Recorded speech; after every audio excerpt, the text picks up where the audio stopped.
Jadi, di video kali ini, kita akan bincang-bincang santai dengan seorang mahasiswa dari Universitas Sanata Dharma Yogyakarta.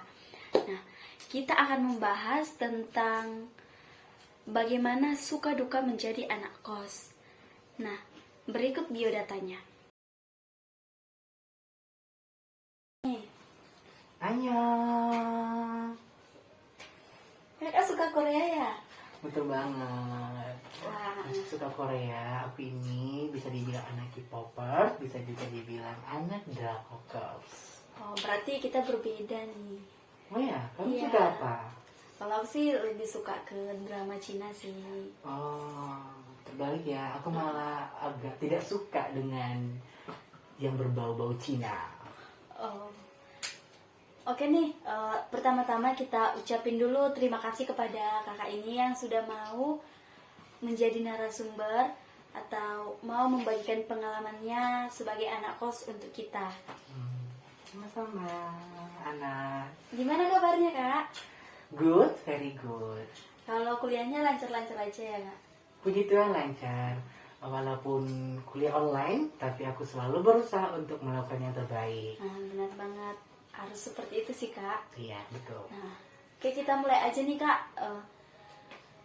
Ini kan kakak ini kan kuliah di Jogja, terus kakak tinggalnya di mana? Sumatera Utara. Nah, di Sumatera Utara. Nah, udah beda pulau nih kan kak. Mm-mm. Nah, sebelum waktu kakak masih SMA, kakak udah pernah nggak sih memikirkan nanti kalau aku lulus SMA, aku mau kuliah di Jogja, mau lanjut studi di Jogja, mau di sini.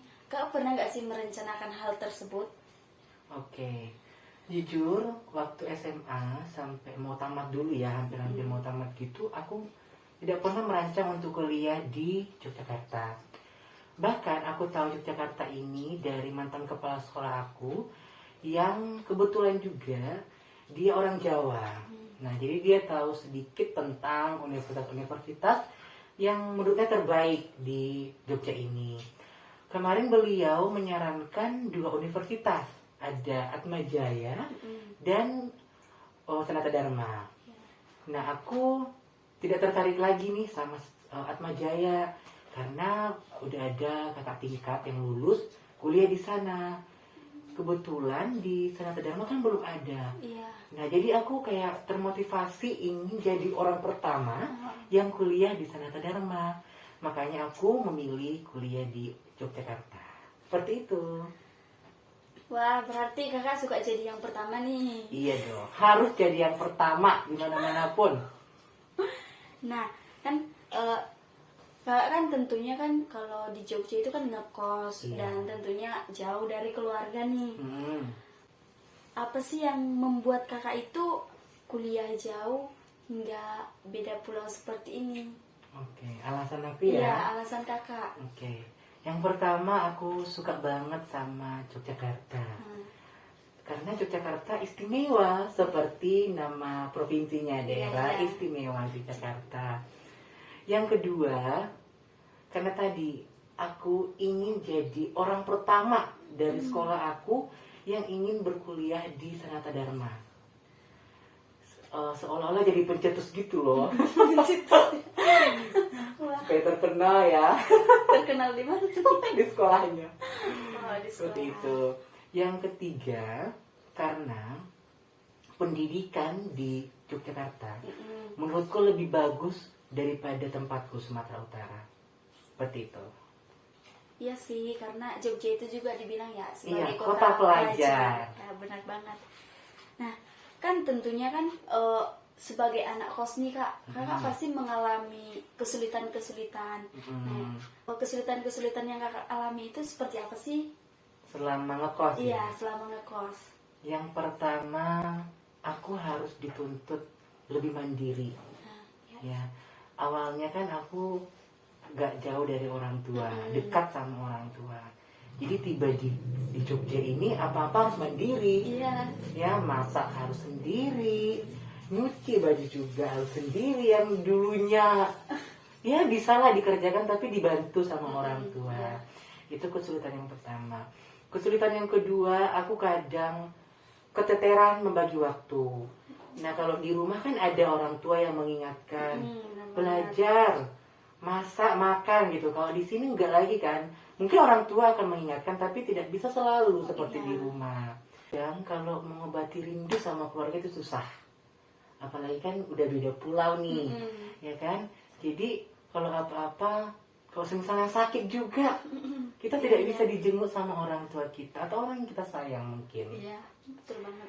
Itu sih. Terus bagaimana sih Kak perasaan Kakak itu selama ngekos di Jogja? Tentunya kan pasti ada sesuatu yang Kakak rasakan. Perasaan Kakak gimana sih? Ada senang, ada duka. Senangnya aku jadi bisa pisah dengan keluarga. Yang dulunya nggak bisa jadi bisa kan.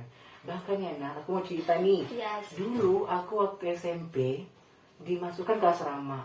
Saking aku ini anak mami ya, bisa dibilang anak mama, nggak bisa pisah sama keluarga gitu. Aku bertahan di asrama 1 minggu. Nah sekarang aku jadi bisa pisah dengan keluarga karena gimana pun orang tua kita itu kan tidak selalu ada di sisi Iya, kita. benar banget. Jadi aku sambil belajar seperti itu. Itu yang kedua, aku jadi bisa lebih mandiri sama diri aku sendiri. Aku jadi belajar bagaimana untuk membagi waktu gitu. Yang dulunya out-outan ya kan, gak memikirkan jam belajar harus kapan gitu. Kalau di Jogja ini semuanya sudah harus terstruktur. Kalau tidak kita akan ketinggalan zaman, ketinggalan sama teman-teman kita seperti itu. Teman kita udah di chat, kita masih di A seperti itu ya. Tentu kan jadi menurut Kakak nih, Mm-mm. jadi anak kos itu menyenangkan atau menyedihkan sih? Oh, pertanyaan yang sungguh membagongkan. Menurutku lebih enak menyenangkan. Lebih menyenangkan Iya. ya. Kemarin kenapa? Kenapa? Karena pertama kita jadi punya teman baru, keluarga baru.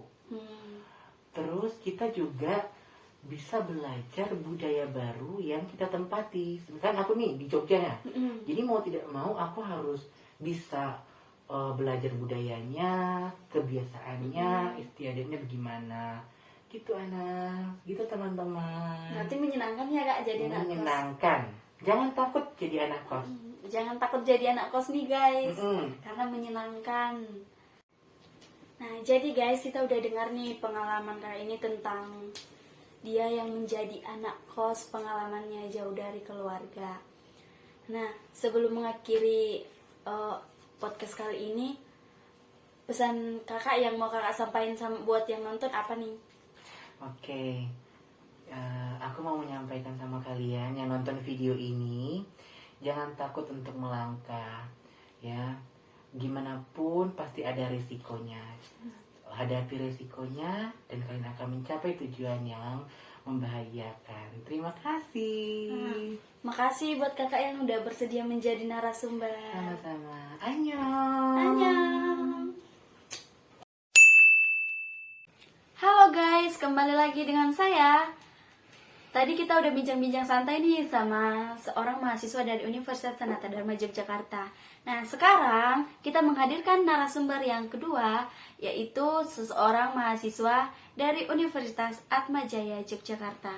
Nah, dia ini orang yang cantik dan orang yang terkenal di Fakultas Biologi di kampusnya. Nah, berikut biodatanya.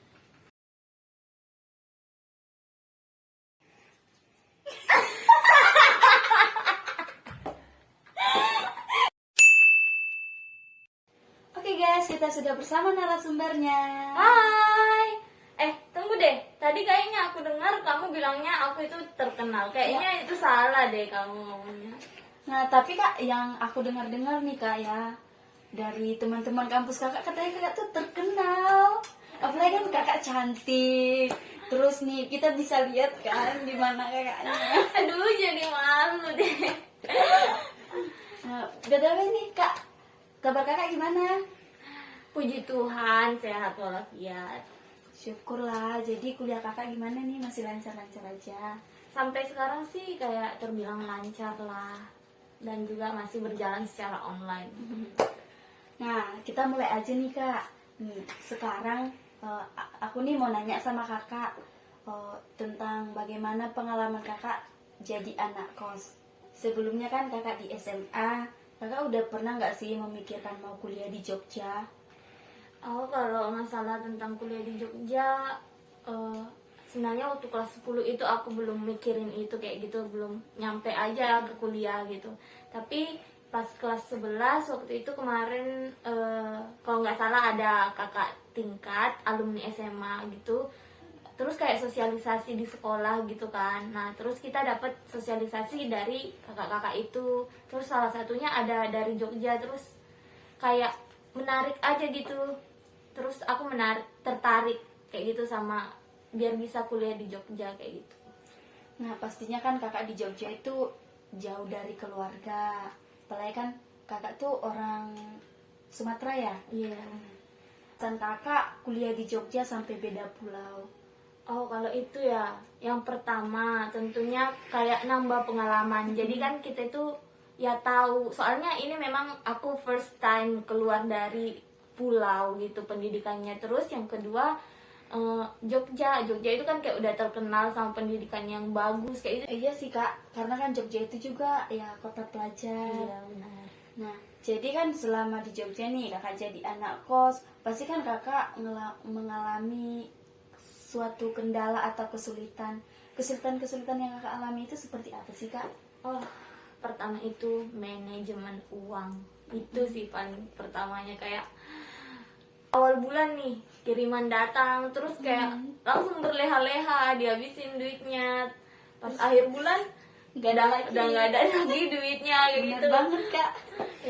Ya semua kita kayaknya anak kos merasakan hal yang sama gitu deh. Yang kedua itu mungkin belajarnya kali ya. Jadi aku itu kayak orang yang gampang terpengaruh, kayak ibaratnya ada temen ngajak nongkrong sana sini kayak gitu, jadi suka lupa padahal kan masih ada tugas-tugas yang lain gitu ya. Pokoknya itu sih dua kendala yang aku alami. Kalau Kakak itu kan jauh dari keluarga, terus jauh dari kampung. Bagaimana sih perasaan yang Kakak alami selama ngekos dan jauh dari keluarga itu? Gimana ya, kan kalau di sisi lain ada sedihnya juga karena jauh nggak bisa ketemu langsung gitu, tapi ada juga positifnya. Jadi kita itu bisa ngerasain gimana rasanya hidup sendiri, karena nantinya juga kita bakal emang hidup sendiri gitu loh. Kita itu harus bisa jauh lah dari orang tua, kayak ngatur diri kita sendiri, orang tua gimana cara kita biar bisa makan kayak gitulah dengan uang yang kita punya kayak gitu. Benar banget nih Kak. Jadi nih, menurut Kakak nih, jadi anak kos itu menyenangkan atau menyedihkan sih Kak? Semua ya ada plus minusnya. Kok menyenangkannya ya bisa mandiri itu. Ya benar banget. Terus kalau negatifnya ya paling nggak bisa nahan diri gitu, kayak karena udah jauh dari orang tua kayak ngerasa bisa bebas kemana-mana kayak gitu. Gitu sih menurutku. Oke nih, jadi guys, itu pengalaman dari Kakak ini tentang suka dukanya menjadi anak kos atau menjadi anak rantau. Nah, sebelum menutup, Kakak mau nyampain apa sih buat yang nonton video ini? Oke, jadi makasih udah undang aku di video ini. Jadi pesan aku buat yang nonton, ngerjain sesuatu kayak gitu. Terus harus bisa mengatur diri sendiri gitu. Itu sih. Makasih. Oke, makasih Kak udah mau membagi pengalamannya untuk teman-teman dan juga saya. Oke, sama-sama. Oke guys, terima kasih udah mau nonton video podcast kali ini. Nah, sekarang kita udah di penghujung video ini. Jadi kita mengucapkan terima kasih kepada dua narasumber. Saya Retu Anastasia Situmorang. Saya dari Pasar Ibu. Saya Evri Reza Marbun. Kami pamit undur diri. Dadah. Bye-bye.